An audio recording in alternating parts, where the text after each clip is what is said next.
What's up, Wonders of London fans? It's me, Vincent, from Wonders of London, and we're back on YouTube. And of course, I'm going to do a little video of our mini tours on YouTube. So we do a lot of these here on YouTube with landscapes, so you get to enjoy the views a bit more. And today we're starting on Primrose Hill because we are doing a mini version of our wonderful Primrose Hill and Regent's Park. It's a wet and windy day in London, and in a few moments we're going to be getting a wonderful view of London from here at Primrose Hill.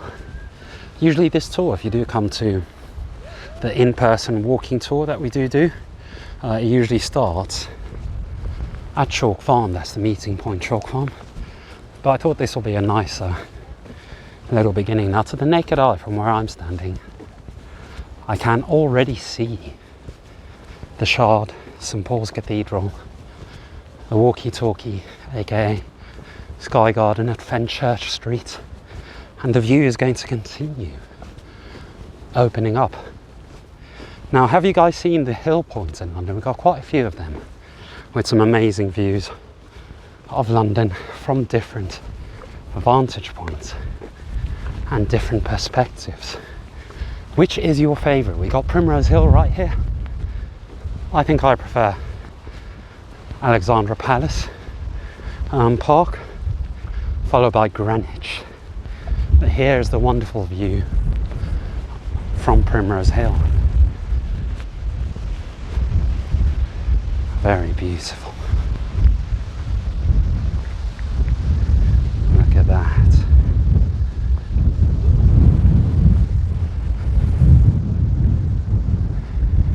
The London skyline. And here, if I zoom in and pan from right to left, look at that. Now, the reason I've come here at autumn is so we can see the wonderful colours of autumn that you have here. How lovely are those trees. Albert Camus famously said, autumn is a second spring when every leaf is a flower. Something to that effect at any rate. But I think he was completely correct. But there you have it.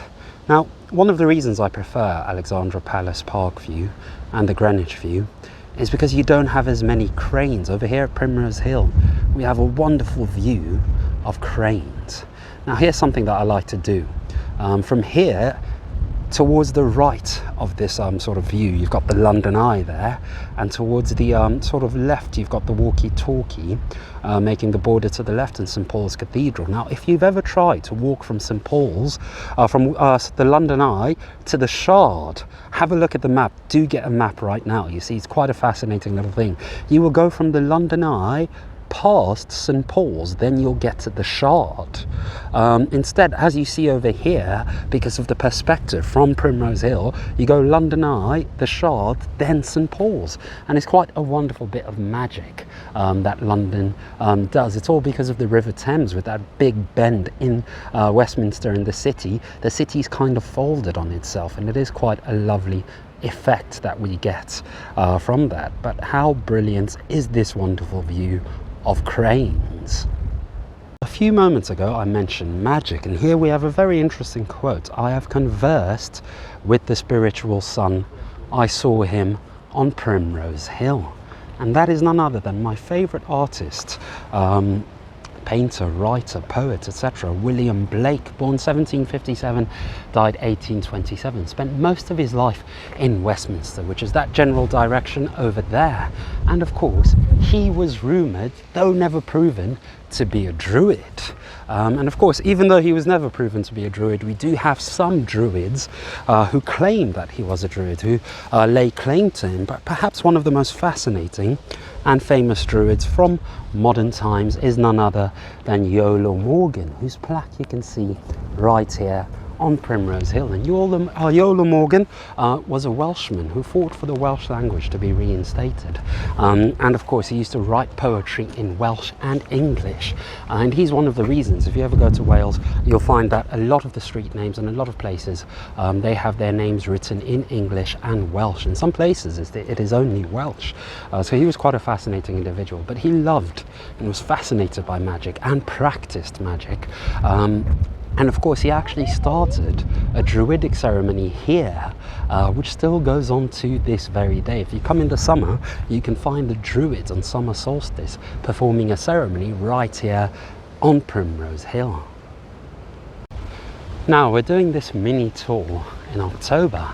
And if you have subscribed, if you give us a follow over here on YouTube, you may realise that we actually did another tour, albeit backwards, of Primrose Hill and Regent's Park, starting from where this tour is going to end and coming all the way to Primrose Hill. And it's quite a fascinating thing because, as I mentioned, we're doing this one in October, but the one we posted before this was actually in March, which of course is the third month of the year. October is the 10th month of the year, but it's also the third last month of the year. So we got like triple threes there going on, and it's quite fascinating. And of course, we decided to do it in the third last month of the year and the third month of the year to see how different the park actually is. One thing I'm always trying to tell people on the tours, or in general whenever I meet people, do videos and lives and things like that, is that if you're able, you must visit the parks at least once a season, if you're able to. Of course, not everyone is always able to, but I do recommend checking the parks out at least once a season, because every season, with every season that comes, you have a different park, and it's quite magical. I mentioned the quote by Camus earlier, not quite verbatim, but going something like, autumn is a second spring when every leaf becomes a flower, or is a flower. That's quite a lovely little thing just to note, and we can see the evidence of autumn. Now sadly, this autumn of 2022 is slightly confused because we had that heat wave, and apparently if you're into trees you might know of this better than I do, but the trees kind of got a shock, so the leaves were actually falling earlier. They were falling almost in the middle of summer because of that massive heat wave that we had. But isn't the park just lovely in autumn? Do let us know, what is your favourite season? Let us know in the comments. But this is autumn in Primrose Hill and Regent's Park. Now look at these beautiful colours of autumn that you can see having come through in Primrose Hill. Now right here, I always like to show this as well as a map of Primrose Hill. So we started around here where you have the viewpoints, and we just sort of came down round the back, and we are now here by Prince Albert Road. We're going to exit and cross over the Primrose Hill Bridge to go into the Regent's Park. Now the Primrose Hill is actually a sort of appendage or addition to the Regent's Park, so they're kind of the same park. And of course you can see how rainy it is today, but of course a lot of people don't realize how big Primrose Hill and Regent's Park actually are, because it feels like you've left the park because of the main road that you see right there, but you haven't actually left the park. Now we're going to come up over here, cross over the Regent's Canal, which is part of the Grand Union Canal, and then come around this road where we have a surprise around this road. Then we're going to come back, enter the park, walk around this way, make our way to the Ready Money drinking fountain, come down the Broad Walk, do the Avenue Gardens and the English Gardens over here, and then we're going to go down this way towards the allotment and into St John's Lodge Gardens, which are very lovely over there. And then we're going to go into Queen Mary's Gardens, where if you come in the right season you might find 12,000 roses. We're then going to come out right here by the tennis centre and just head towards York Bridge. But before getting to York Bridge, we're going to turn and walk around the Regent's University and then cross over Clarence Bridge here and end the walk around Baker Street over there. But that is the map.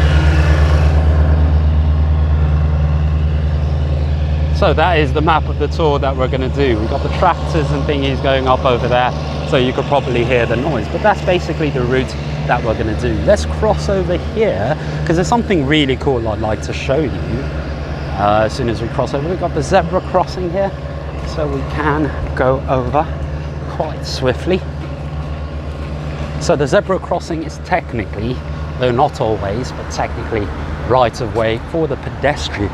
Now we are in Camden, but quite interestingly, the London Borough of Camden, you can see the road name says the City of Westminster, because around here we have the border between the boroughs of Camden, which is also the boroughs of Camden and Westminster. And of course Westminster is also known as the City of Westminster. But I always love showing these signs whenever we come across them, because you got the wonderful sign saying welcome to Westminster there. Now this is not a part of the tour, but the canal was looking so lovely with the colours of autumn right here, but I thought I'd just come up here. Usually we go on this bridge, which I'm going to show you in a few moments, and continue into the park over there. But look at the beauty of the canal. Now, a sad thing about the canal is that often you will find a lot of rubbish. We're quite lucky today, we only have leaves, but often sadly you find a lot of rubbish on the water in the canal. And of course what this means is sadly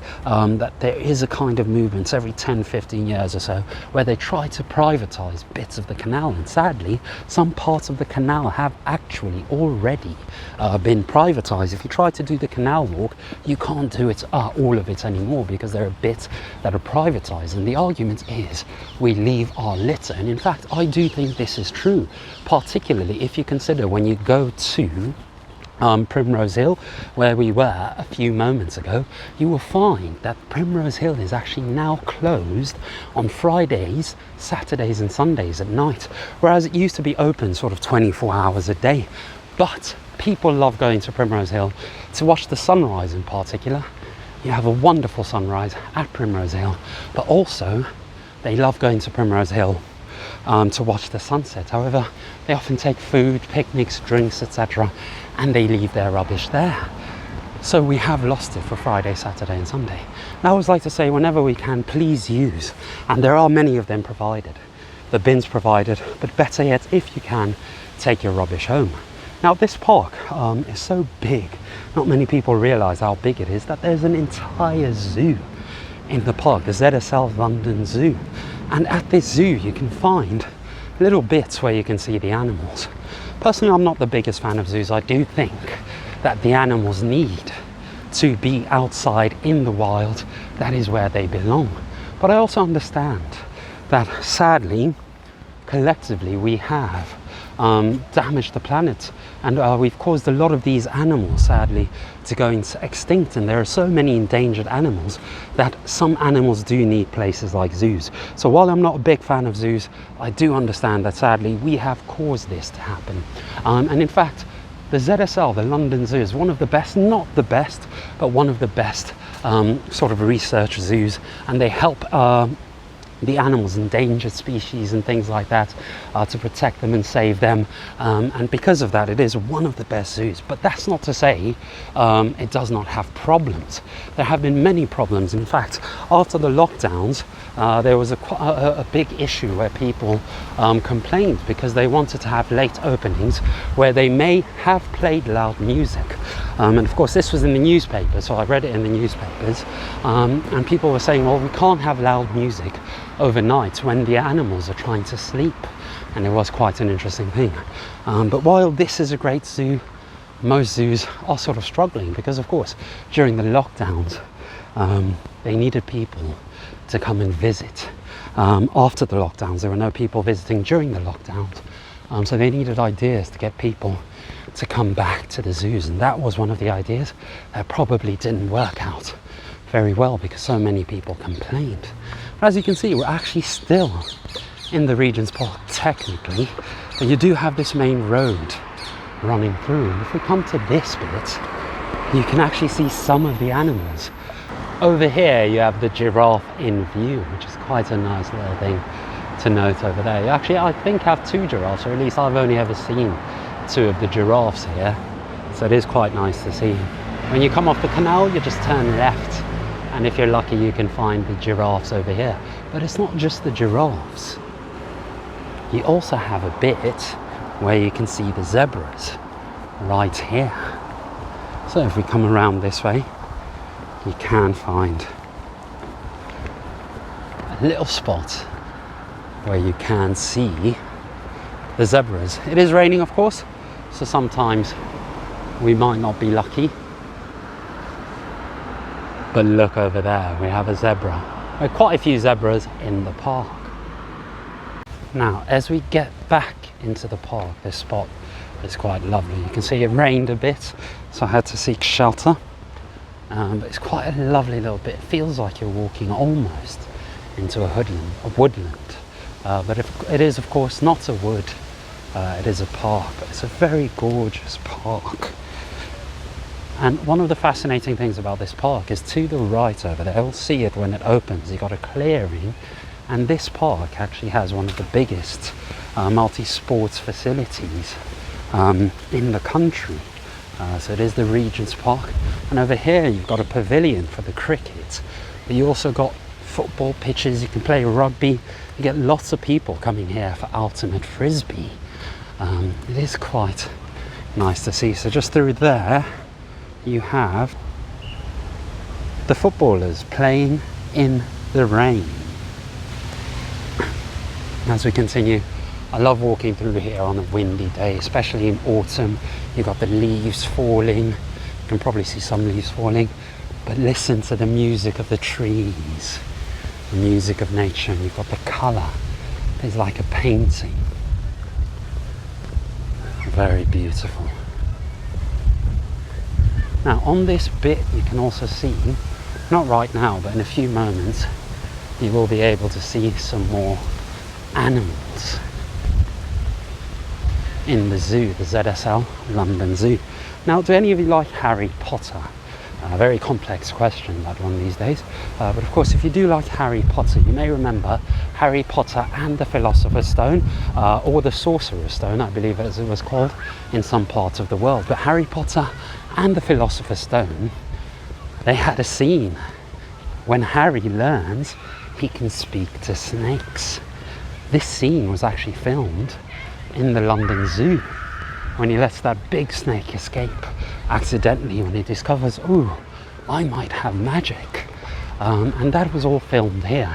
Now if you come down this bit, I'm not going to go down today, because as you can see it's a little bit muddy, a little bit slippery, but there's a bit there where you can see the bonobo apes, and they are quite interesting, the bonobos, because they're tiny little ape-like creatures, and they're quite friendly. It's said that during the lockdowns, they were quite sad because they're very social creatures, but they were quite sad because not many people were coming. In fact, I think it might be gibbons as well. You might get gibbons or bonobos, but people were sad because they were not coming. The monkeys were sad, the gibbons rather, or bonobos, were sad because people were not coming to see them. And they may have been a little depressed. But on this bit here, we have the camels right here. Now, over here, as I pan slowly to the left, you have the tiger enclosure. And sometimes you can see the tiger right here. Very rarely, but if you're lucky on a hot day, the tiger likes to go and relax in the sun on that sort of platform, that wooded platform by that tree there. So it is quite a brilliant little thing. But there we have the camel coming out from behind the tree. Hello, Mr. Camel, or Mrs. Camel. Hope you're doing well. See, that would have been me if I went down the mud, except I would have toppled over. Now, as we continue along this way, I just spotted another lovely autumn tree just through there. You can see the wind in the leaves. Very beautiful. But look at that colour. In a sea of green, you just have this pop of wonderful colour. This is one of the reasons autumn is my favourite season.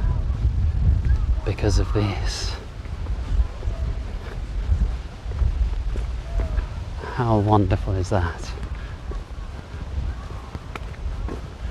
Now the park took quite a while to build, quite a while to design, quite a while to complete.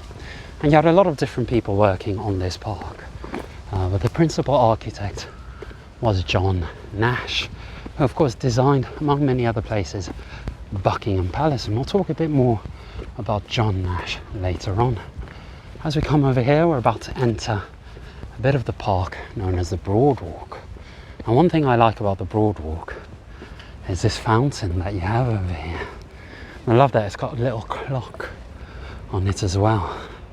It's such a wonderful sort of centerpiece just to see this fountain here.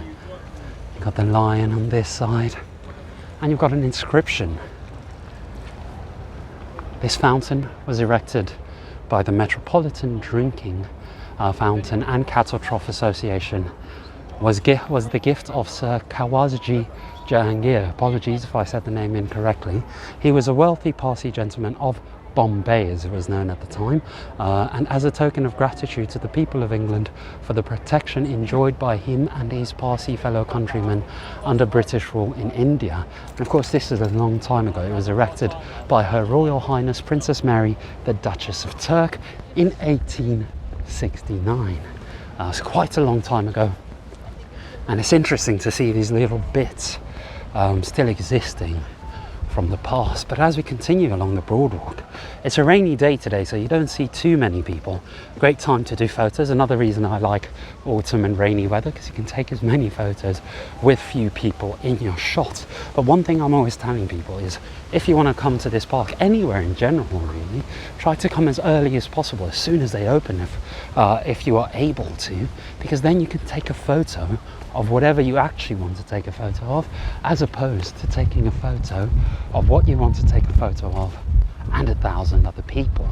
Early in the morning the park is deserted and you've got all these wonderful walkways to yourself. You can hang out with the little squirrels and take as many photos as you like. But if you come a bit later in the day, as early as noon, or even 11 a.m, sometimes 10, the park is so busy, and here you can barely walk right here on the Broadwalk because there's so many people. But at the moment it is very quiet. Now if you look at these trees, they're quite young. Back to John Nash, who was the principal architect landscaper of the park. The trees he had planted sadly actually died. They caught a disease and died because of that disease. But another architect was hired to redesign the park and plant new trees, and he decided to redesign it greatly to the aesthetic taste of John Nash. So it is still what John Nash intended it to be, but this new architect made it a little bit better. He accentuated John Nash's design, but kept it in the spirit of John Nash. So John Nash is sort of the principal architect of this park, and it's so nice just to walk through it. So gorgeous. Now over here we're exiting the Broadwalk, but it also feels like we're exiting the park with this main road and the zebra crossing. Just looking left and right, you can see there are cars going through the park, and it feels like you've left the park, but you are still in the park. And look at this, how cool is this for a photo? Come back in a couple of weeks and you'll have so much more colour in these trees by this bit of the Broadwalk. But in fact we're no longer on the Broadwalk, we are now in the English and the Avenue Gardens, and we're going to explore a little bit of the Avenue Gardens first, right here. They are very lovely. You've got a beautiful fountain coming up on this bit, but look at these gorgeous avenues.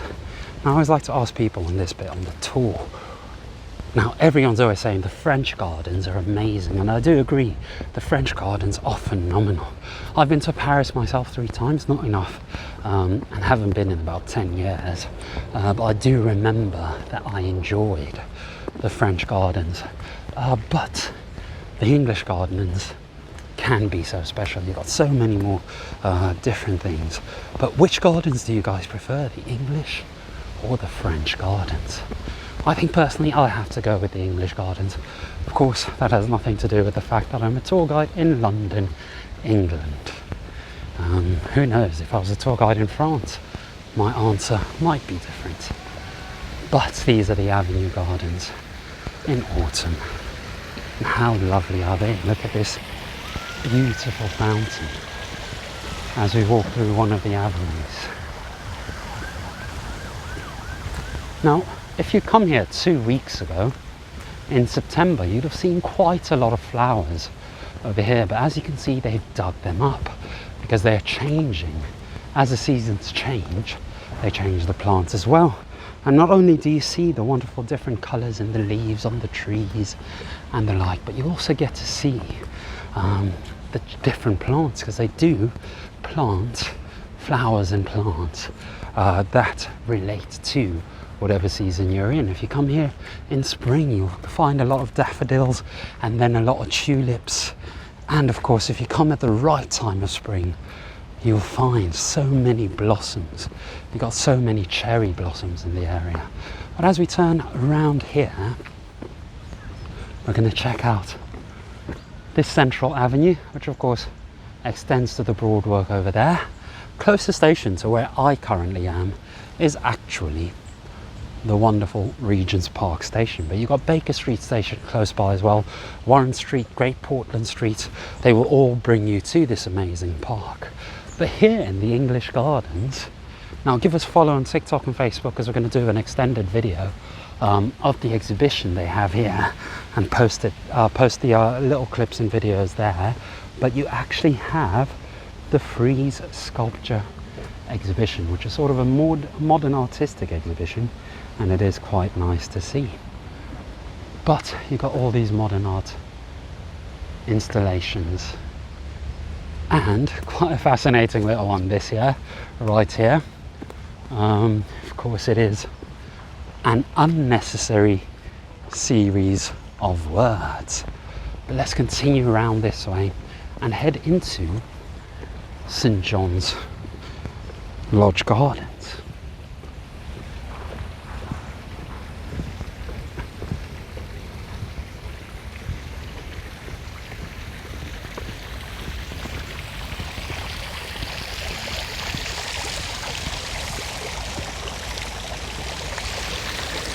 Now here, with another beautiful sign of spring, we are just by the Capel Manor College Regent's Park, which is London's environmental college.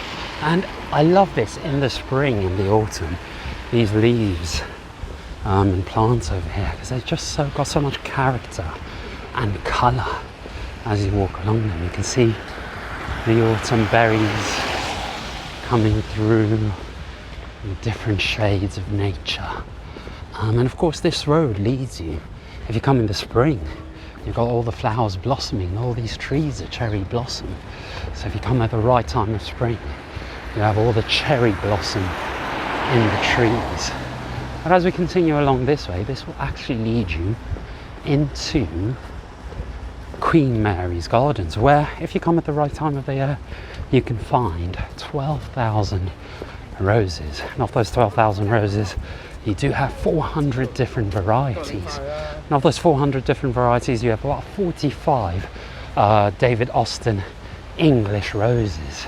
So it is quite brilliant. I do love this gate where we've got a coach going past at the moment. The coach will be gone past momentarily. This is called Chester Road, the road we're on. But there you do have the entrance. Now, we are going to go in there, but I always recommend people turn right if you're coming from the Broadwalk and the English Avenue Gardens, because you've got a secret set of gardens around here, which are really, really lovely. Now, as you continue along here, the secret gardens I mentioned, not really secret, of course, but they're not as well known as other parts of the park, because as I mentioned, not many people realise how big and amazing this park is. But right here, look at this, a little hidden, it is the St. John's Lodge Gardens. Look at the beautiful plants that we have here. You can see a little bit of the history. Do feel free to pause and make a screenshot. You can find out a bit more of the history. Now this is pretty cool because on the tour we visit so many things that I don't actually bring people to the St John's Lodge Gardens, but I do tell them about them. Another reason is I don't want to give everyone the entire park. I still want people to have bits of the park to explore, and there's so much more. Don't worry, I haven't shown you everything in this video. There's so much more of this wonderful park to explore, but for your viewing pleasure, here are the gorgeous St John's Lodge Gardens. How lovely is this? So peaceful, so serene. You still have some gorgeous flowers, but they're sort of mingling with the lovely colours, the rusts, the reds, the browns, the yellows, the golds of autumn. Listen to that, I'll be quiet, just listen to how peaceful this is.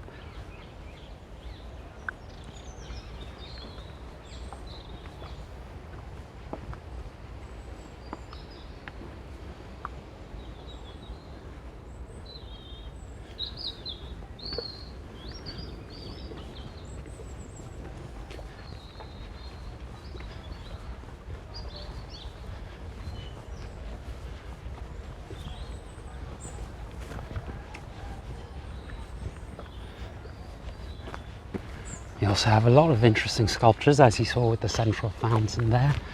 But here we have to all protectors of the defenceless. This is the name of this particular sculpture here, where we have a shepherdess. And look at all these gorgeous colours right here.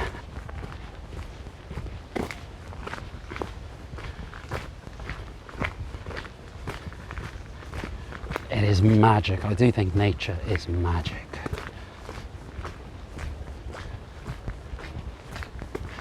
You also have quite a few robins in this part of the park. And if you come at the right time, I was doing a tour with a French group. Now on private tours, I sometimes, depending on the timing and the size of the group, do bring people here. And of course on private tours you can make a request to visit the St John's Lodge Gardens. Oh, got a bumblebee there. Got some of the roses over here. But I was doing a private tour with a French group, and they were so lucky they got to see a robin right here. And I'm going to show you exactly where they found the robin. But here we have this sculpture, The Awakening, in memory of Anne Lydia Evans, who shared the secret of this garden.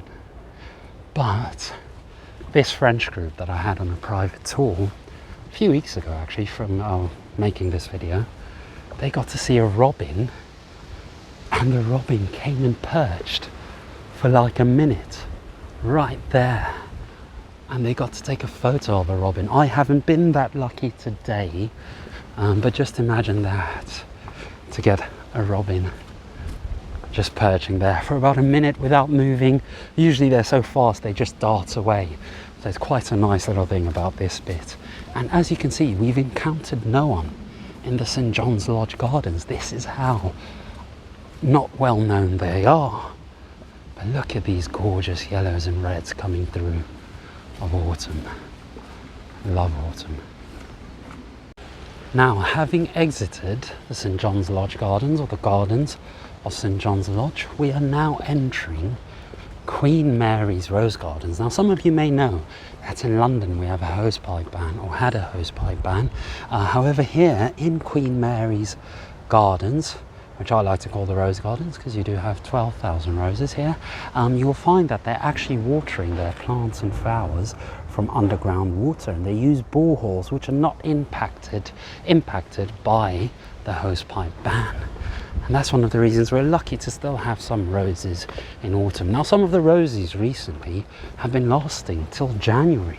I did see a few roses that did last to January.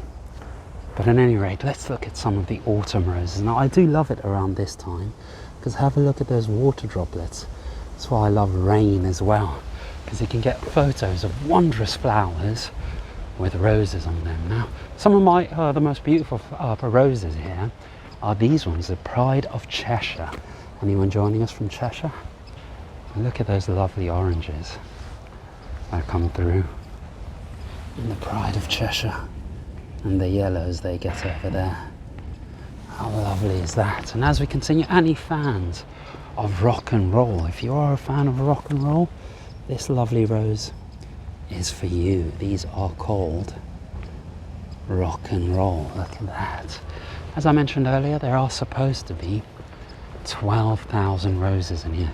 Now, I've not counted them, so if you come up with 11,999, please, please, please don't give me a call. But this is the rock and roll rose. Any fans of the amazing Ingrid Bergman?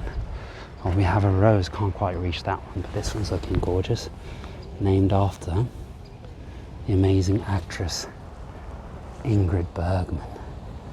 And we usually come around this way to have a look at my favourite roses in the gardens. My favourite roses are a really lovely colour. They start out pink, like pink perfection over here, but they don't end up pink. End up a sort of lilac-y colour. I'm not exactly sure what colour they end up, but they don't end up like this. You'll see them because they're looking pretty good at the moment, actually, even though it is autumn. Here is the colour that the Silver Shadow, which is my favourite rose, ends up. So it's quite pink, but if you look at it with the naked eye, it's not as pink as you might imagine. So they do start out like this, and look at that lovely rose shape. Very gorgeous. They come up with some very wonderful traditional sort of shape of a rose. But I do love the colour they end up as, like that. Over here, I personally think this looks like a dessert. If we can find any good ones. Look at this. Oh, that's everything's a cake, everything's a dessert now. But look at that, how gorgeous is this rose? As we continue, these ones that I think look like dessert are called Nostalgia. As we continue for the French, we have La Belle Époque. Looking good, I like those colours. But this is Belle Époque. Here we have Keep Smiling. When you're smiling, the whole world smiles with you. So that's Keep Smiling there. Precious Time is another lovely red. You can see over here. Imagine, perfect timing with those water. Lovely ladies. Over here. These two, these three make a wonderful photo opportunity. Do feel free to make screenshots as and when you like, guys. But how lovely are those? As we continue, any fans of champagne or celebration or both? Well, if you are a fan of champagne and celebrations, this is the Champagne Celebration Rose. This one doesn't fare too well in the autumn, but you still have a few lovely ones. Now, if you follow me back this way, we're going to check out the English Avenue roses. Most of them are gone now, but I do love walking along the English Avenue roses. But that's the gate we entered the Queen Mary's Garden via. Now here we're approaching all around the English Avenue now, but look at those gorgeous autumn colours. And as I mentioned, the English rose border, sorry, not avenue, has David Austin roses, and you can see the English rose variety. There are about 45 of them, and you get quite a few of them on this bit here. Most of them are going out of season now though, but you do still have some lovely ones. A couple of them still budding as we continue. Now all the roses have their individual names. I'll show you as we continue along here. But they do have signs like the Mayflower. Got a gorgeous Mayflower, but you can see Mayflower English rose there. There's one of the Mayflower roses. Here's a beautiful English rose. And we've arrived at the end of the English rose border. Have a look at those gorgeous colours of autumn, and I love this little bit coming through. Now, I knew you guys would be watching this video today, so I had the gardeners, I asked the gardeners to plant some roses just for you. And of course, these roses are right here, especially for you, and they've just bloomed. So this was bare for quite a while, but especially for you, it's just coming into its own right now. That's lovely, especially for you. Now, coming from especially for you, we come up along this way, and this looks gorgeous. A bit later in autumn, but it's gorgeous for most of the spring with all the blossom and different flowers. But I like to come up here because you have one of the most peaceful and quiet parts, if you come at the right time, of course, in the park.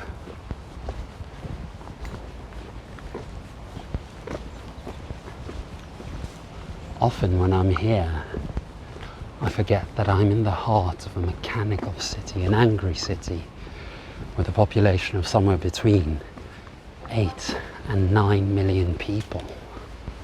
They recently did a census and they haven't officially released the results, but they do believe that the population of London on the whole is close to 9 million people. But in this bit, I don't feel it. I feel at peace with the sound of water crashing down the waterfall. Beautiful. And as we come down here, listen to the sound of silence and the colours of autumn.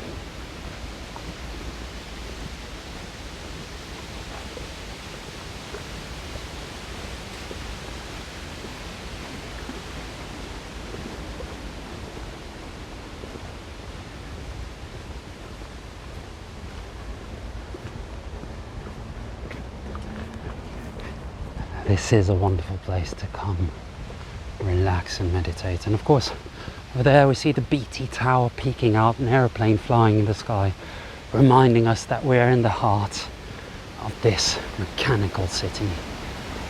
But there is always beauty to be found all around.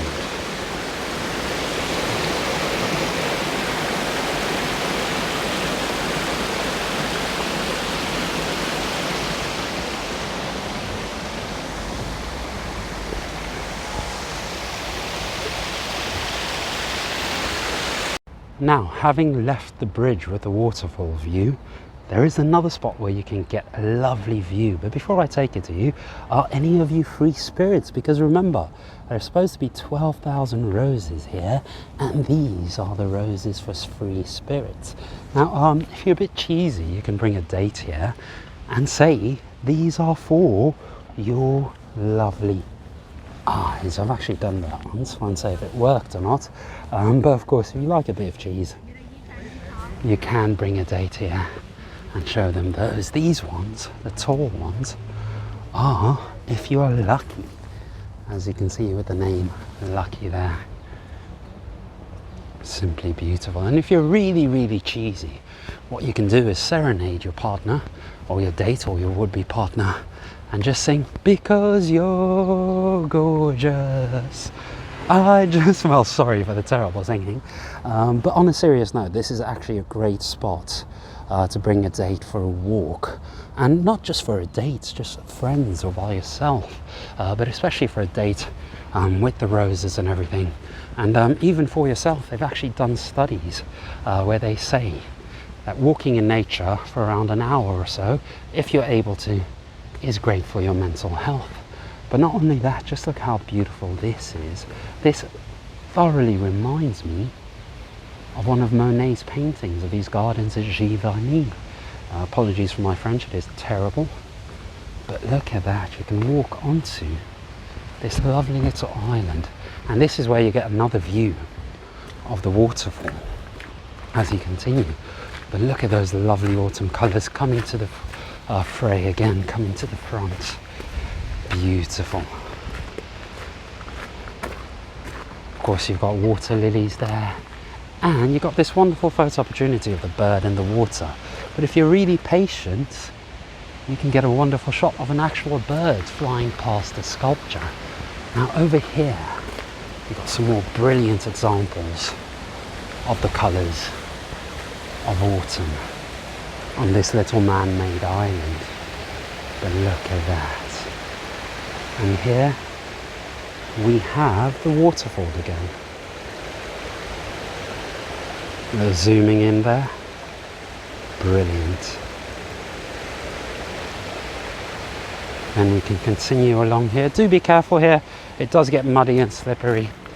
So I recommend if you do come here in the autumn, make sure you have the correct footwear. Now we only ever do this tour like late summer, spring, all summer and early autumn. And we usually stop it around the early autumn because it does start getting a bit muddy. But it is still quite a nice little area. And always remember to leave the gate closed, as I've just done over there. But simply gorgeous.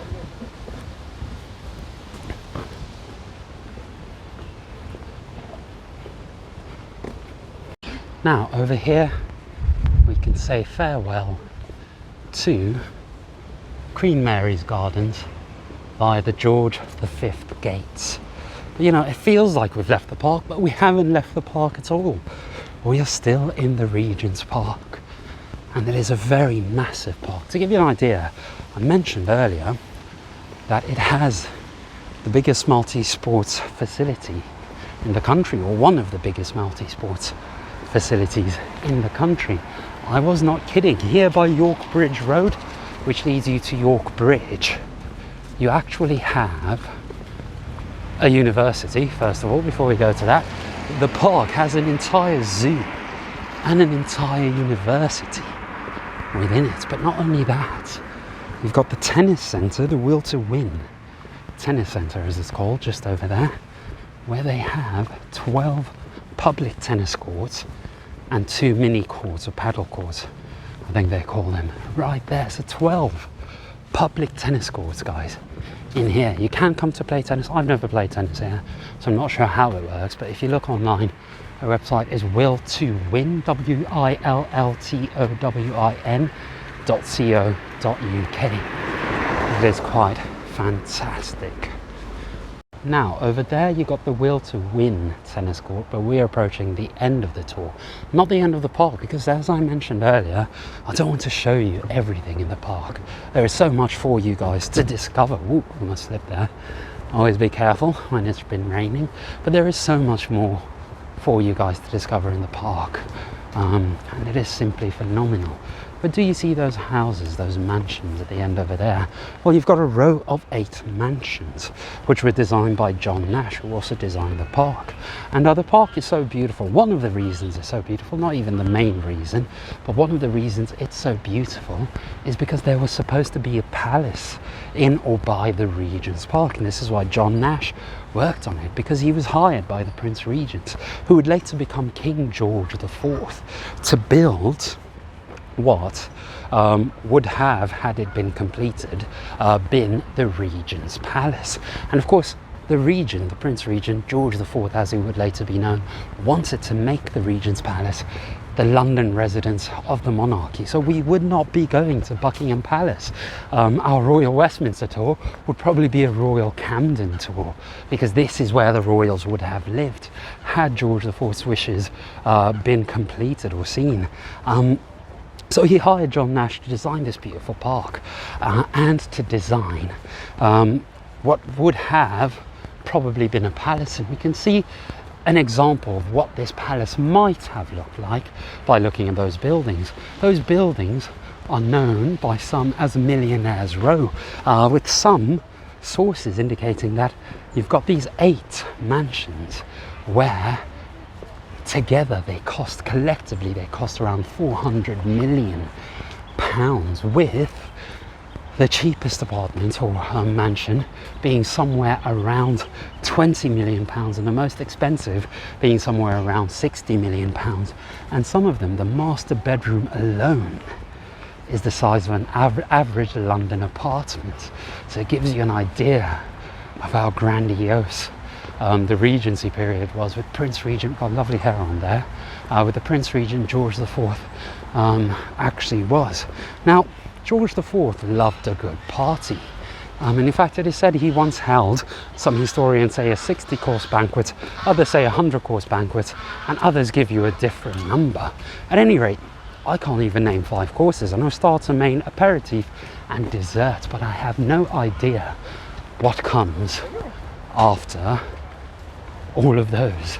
I don't even know if I've named them in the right order. As you might imagine, they were eating some very bizarre foods. In fact, one of the strangest foods, if you're squeamish, cover your ears.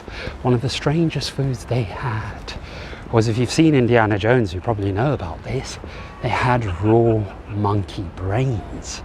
So he was quite a gluttonous individual, George IV, aka Georgie Porgy. And as you might imagine, someone hosting maybe 60 to 100 course banquets is not so good with money. And of course, this park took ages to complete, and by that time they'd run out of money and they couldn't complete the palace. And as such, John Nash was given the job of turning Buckingham House into a palace, because Buckingham Palace was not always a palace. It was actually built as the London residence of the Duke of Buckingham.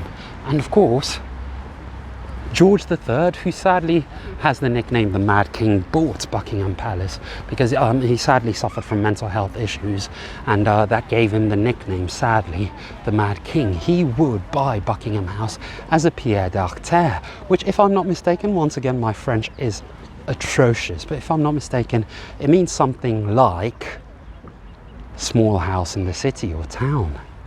And of course it's bigger than my house, but anyway, we won't get into that. But George IV, because he couldn't complete his Regent's Palace here in or around the Regent's Park, would eventually hire John Nash to complete the job.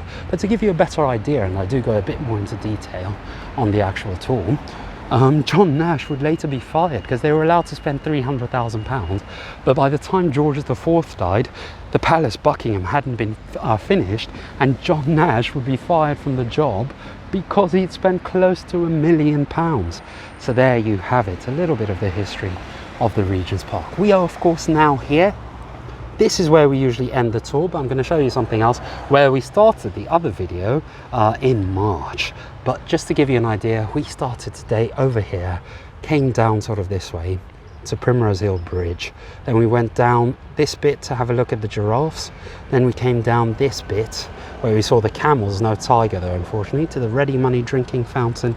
Came down here into the English and Avenue Gardens over here. Then we went into the allotment garden to St John's Lodge Garden. Then we came back here into Queen Mary's Gardens, and then we sort of exited by the George Gates, which I don't remember where they are, but anyway, we exited right here by the Jubilee Gates, which are also the George V gates. Went round the tennis centre on our York Bridge Road. Then we came just round this way to Clarence Bridge, round the university, and we are now here. But if you follow me this way, we're going to walk past one of the famous bits of London, Baker Street and 221B. But there you have it, Millionaires Row. If you want to live the life of a millionaire, you must purchase a house there. Now over there you have the Sherlock Holmes Museum, which of course is where you have 221B Baker Street, where if Sherlock Holmes was real, Sherlock Holmes would have lived. It's been used in many a film and TV show about Sherlock Holmes, so quite a fantastic place. You can see the blue plaque right there, 221B Baker Street. But that's not the only amazing thing. If we continue along here, fans of the Beatles, we've got you covered as well, because you have the London Beatles store. Now another brilliant thing about Baker Street is that H.G. Wells, the sci-fi author, lived here. like Chiltern Court, which is pretty cool. And do any of you know, like sci-fi, or like the War of the Worlds? Well, they filmed the War of the Worlds, or part of the War of the Worlds, where we started this mini tour, this video, at Primrose Hill. So how cool is that? You've got so much history. In fact, I'm going to leave you in here, guys, the Wonderpass at Baker Street. I usually don't like crossing this road because it is quite a complex road to cross, and you might have to wait for a very long time to get over. But if you come, This way. yeah, if you come, so the underground's just that way. If you go up and left, so if you come over here, you've got this lovely mirror. Hello. But you have the Wonderpass that gives you bits of the history, a timeline for the last 1,000 years of Baker Street history. From the Domesday Book, roughly 1,000 years, in 1086, to St Mary's Church, 1400s. We got King Henry VIII, Marylebone, how do you pronounce that? But also we have in the 1800s the world's first ever underground railway station. We've got the Hindustani coffee house over there. We've got the Royal Academy of Music. We actually have right here, I always forget this one, the Regent's Park Open Air Theatre. Remember, I told you there's so much, we didn't even go to the Open Air Theatre. That's Pride and Prejudice. We've got, give us a clue, Sherlock. Hound of the Baskervilles there. Madame Tussaud's opening in 1835, London's first bus route there. If you love your London buses, Sir Arthur Conan Doyle publishes in 1887 Study in Scarlet. We've got a little depiction of Madame Tussauds there, which is quite nice. And of course the Wallace collection, beautiful little museum there. And the first heart transplant took place around this area in Marylebone in 1968. So how cool is that? And then you come to this bit, you're out on the other side where we started the other video. So let us know, do you prefer March in the Regent's Park or October in the Regent's Park? But here we are by the Globe where the other video started. Hope you've enjoyed this tour, guys. I've been Vincent from Wonders of London. Do have a lovely rest of your morning, afternoon, evening, etc. wherever you are. Bye.